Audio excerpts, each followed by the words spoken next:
Fala galerinha, tudo beleza? Professora Ana Paula aqui. Pessoal, para a gente falar um pouco mais nessa aula, nós vamos ver um pouco mais sobre a questão das classes sociais, tá? A continuação do nosso último vídeo, ok? Pessoal, na filosofia, as classes elas têm como objeto de estudo tudo que diz respeito às culturas humanas, sua história, suas realizações, seus modos de vida e seus comportamentos individuais e sociais. Elas ajudam a identificar e compreender os diferentes grupos sociais, contextualizando seus hábitos e costumes na estrutura de valores que rege cada um deles. O gigantesco trabalho teórico do autor alemão Karl Marx aborda uma infinidade de temas que ainda hoje são extremamente relevantes em nossos debates políticos e econômicos sobre os problemas que existem nas nossas sociedades. Marx analisou a relação dos patrões com o proletariado e ele definiu como classe social os indivíduos que se identificam e se unem para questionar a realidade de exploração.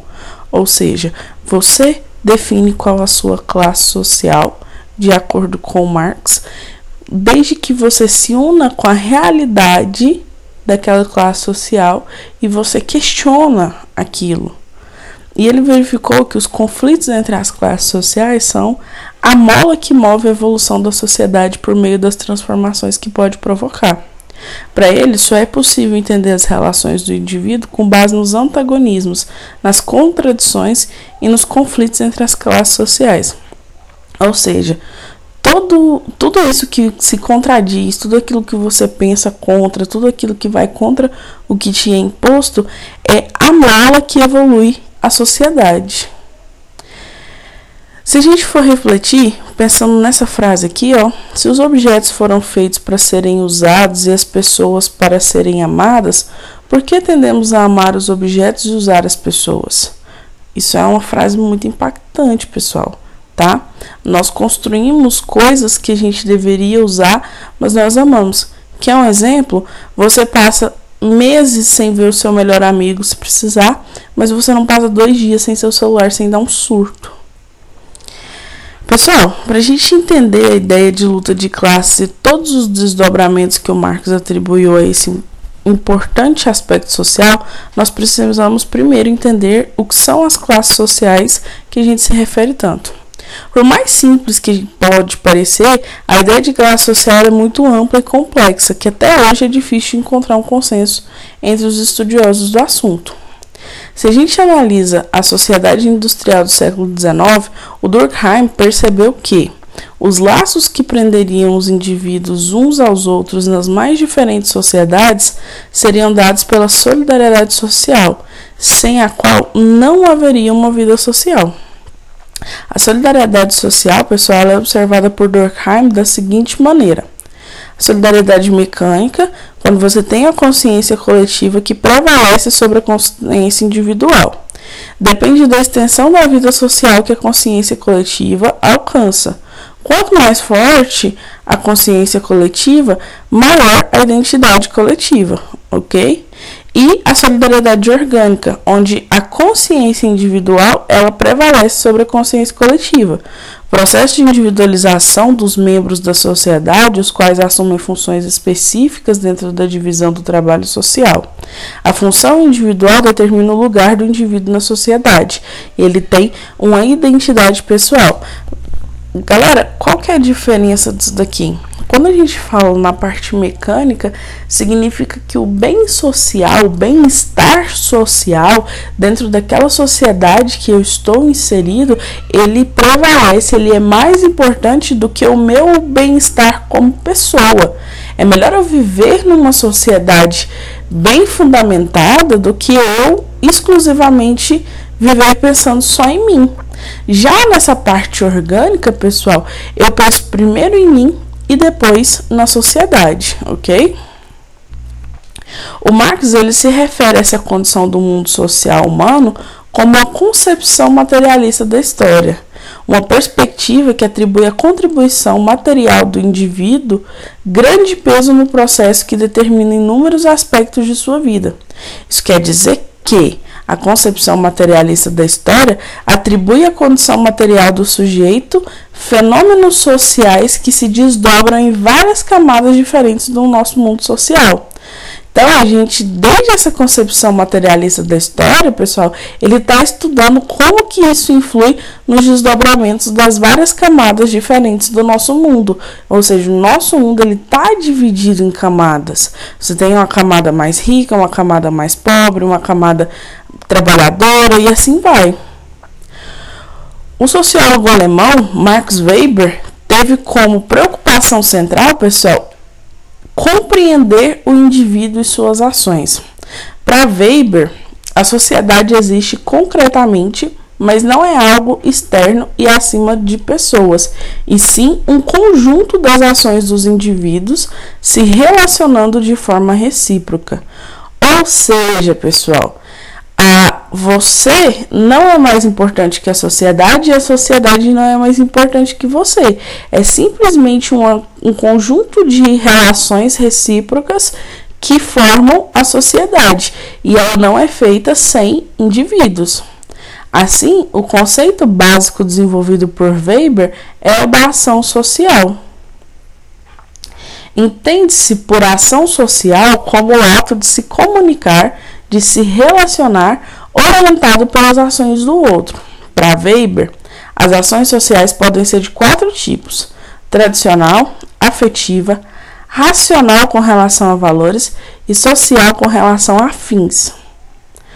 Os tipos de ação social, pessoal, são conceitos que explicam a realidade social, mas não são a realidade social. Ou seja, a gente está falando de conceitos que apenas explicam, mas que não são, ok?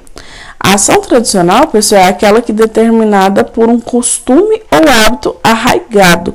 Ou seja, tem aquela ação ali, ó, passando de anos. Vamos pensar numa ação tradicional? Lá nos Estados Unidos, no Dia das Bruxas, eles têm o hábito de distribuir doces para as crianças. Então, é uma ação tradicional. Existem pessoas que nem sabem o porquê que fazem aquilo, mas fazem por ser uma tradição.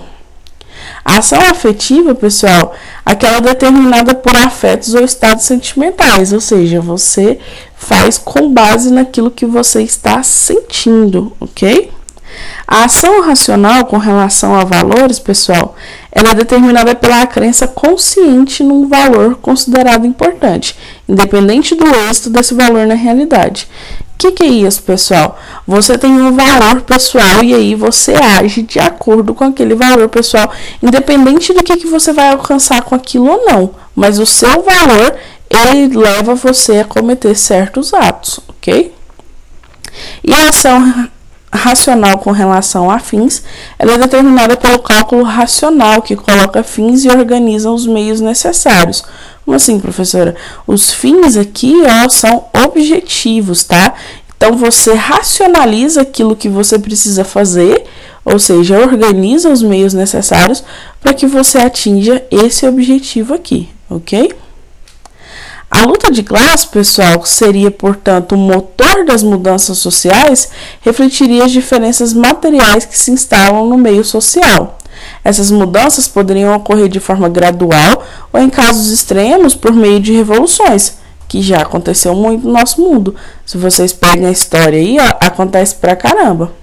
Marx, ele dedicou-se a tentar observar na história humana as formas como ocorreram as diferentes mudanças sociais nas sociedades europeias anteriores ao capitalismo, tá?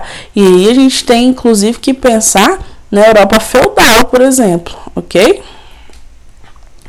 Desde as comunidades caçadoras-coletoras, isso aqui a gente está falando lá no início da humanidade, as primeiras relações escravistas até as relações feudais entre os senhores e proprietários de terras e os servos que submetiam ao seu comando, o Marx observou que os conflitos sociais estavam ligados sempre à condição econômica dessa sociedade. Ou seja, independente de ser uma atividade primitiva ou alguma coisa organizada, você tem um conflito que está ligado à condição econômica dessas sociedades. Nessa perspectiva, pessoal, Marx acreditava que, assim como os comerciantes que ascenderam durante o período feudal para derrubar o poder da nobreza, a classe proletariada, ou os trabalhadores, também poderiam mudar as organizações sociais do mundo capitalista. Para Marx, a revolução do proletariado seria inevitável. O que o Marx acreditava, pessoal? Ele acreditava que, da mesma forma que já tiveram várias revoluções, podem acontecer novas revoluções, desde que o proletariado entenda qual que é seu papel no mundo. A cultura, a educação, status social, exclusão social e muitos outros aspectos da nossa vida, elas estão intimamente relacionadas com a nossa condição material. Diante disso, segundo Marx, não seriam os valores ou as ideias que motivariam as mudanças sociais de nosso mundo, mas sim a situação dessa sociedade. Ou seja, pessoal, essa luta de classes, ela acontece, mas ela acontece de acordo com o que você tem para oferecer, de acordo com aquilo que você viveu. A sua cultura adquirida, a sua educação, o seu status social, ele é importante para você perceber qual é a sua função no mundo, ok? Galerinha, então esse foi o último vídeo do bimestre para a gente encerrar essa apostila, entender tudo isso aí, tá?